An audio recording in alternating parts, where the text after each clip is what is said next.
In this video, the 7 key ideas in manufacturing from The End of the World is Just the Beginning, Mapping the Collapse of Globalization by futurist strategist Peter ZEIHAN.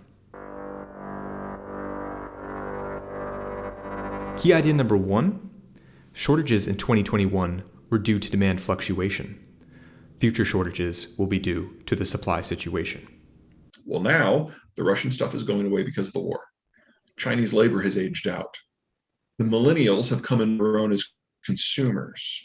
We need to double the size of our industrial plant. Every inflationary thing from the last 70 years is being repeated now, and every disinflationary thing from the last 40 years is now flipping on its head. So we were always, with the rebuilding, with the demographic shift, with deglobalization, we were always going to have an inflationary pulse here, and it is going to last until such time that we probably double our industrial base. I don't see that process being done until at least 2027. Key idea number 2, labor variety allows you to build a skilled crew to master steps to make increasingly complex products at scale, leading to assembly lines and modern medicines and agricultural excess.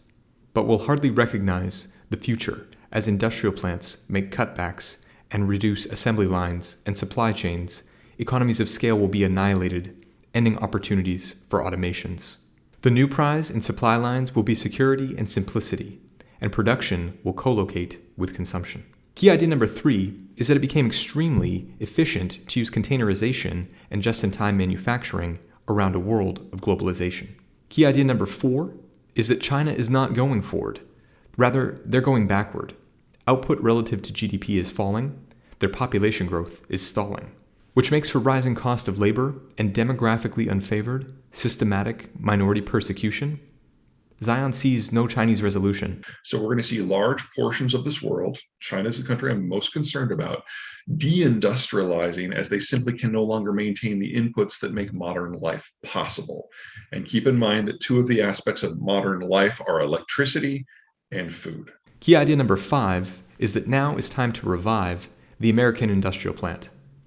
Manufacturers might despise the way we've outsourced jobs that could have been domestic, but that's how we globalized to make the whole world rich.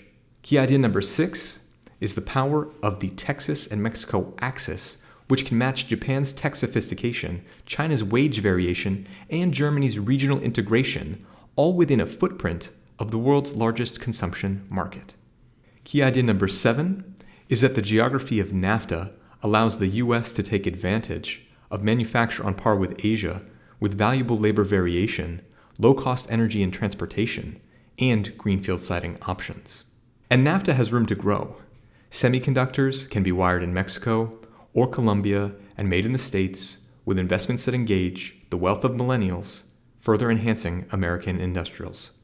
If you enjoyed that and want more videos, check out my last on industrial materials at this box to click on or the link in the description.